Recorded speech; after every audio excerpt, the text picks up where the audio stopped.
So we are at the last mastermind time for the Grow on Purpose Action Hour. And that means that we just got out of our growth spurt time. So lots of opportunity and discussion around how we're growing, where we're setting our intention and how we do that. And this is actually the month that we're closing out the month of together. And really that's what our growth spurt is all about, is coming together, building ideas, having insights from prior experience as people, and how we can support each other's aspirations and what we're focusing on.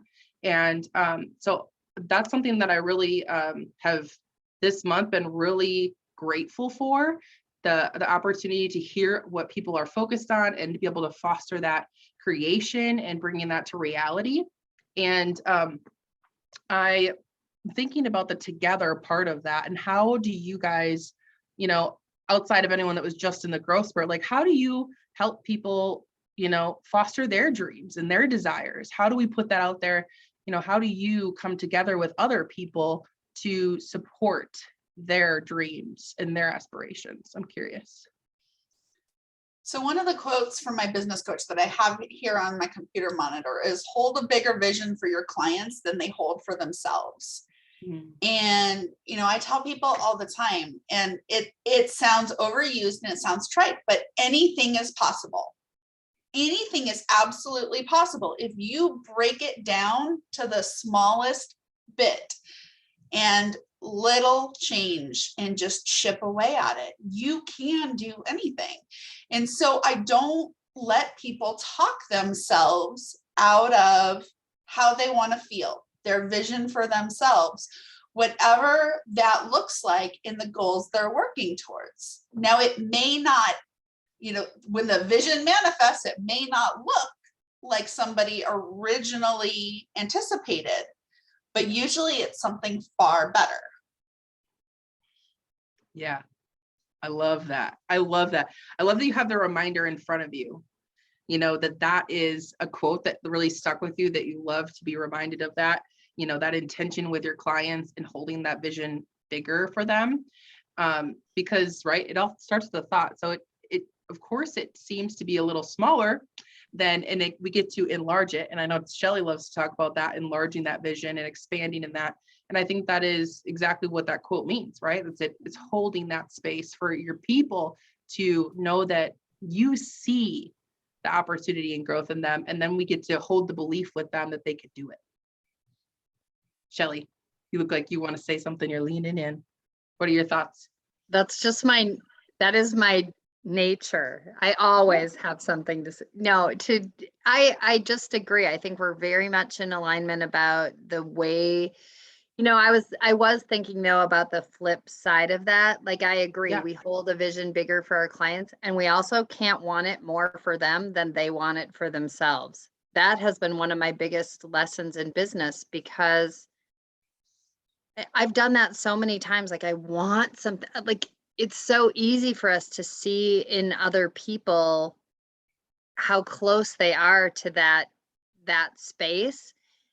But you also, you just can't make people take the action. It's one of the most frustrating things for me in the world. And so I'm always thinking about, like, what can we, and I think, like, one of the things that is so integral about that is what we talked about during the growth, is like, you have to take a swift, small, immediate action.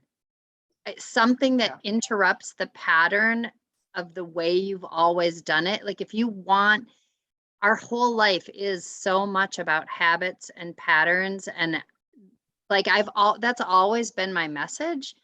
And yet I'm seeing that on an even more profound basis. It's that, like, when I said I had emotional growth, it's because you don't recognize your patterns because they're yours.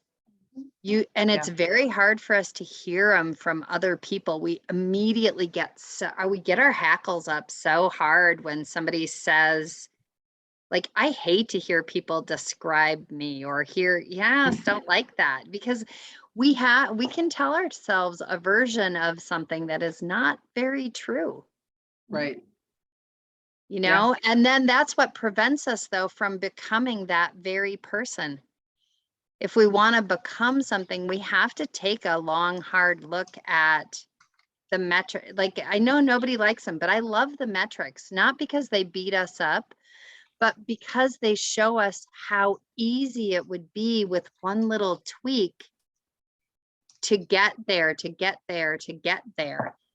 And I think that that's the biggest thing. Like when people say to me, oh, I want to make $10 million. Okay, are you making 1 million?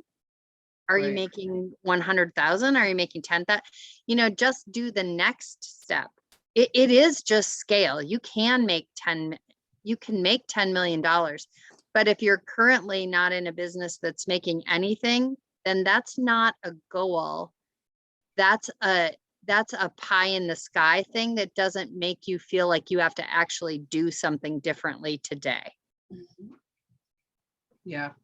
Yeah, I love that. I'm going to wrap this up with saying that one of the things that I've been focused on is to know my math and to move on it. I literally have it wrote down as one of my asking myself, like, what I want is that I want to know my math, know my metrics, know my numbers, and then I want to move on it. Like, I want to be inspired by that.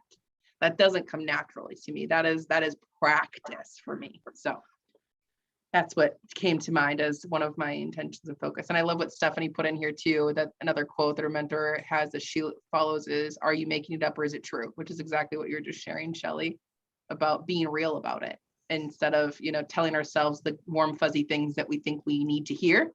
What really, sometimes we need that hard truth and we need to see it and feel it so that we move differently.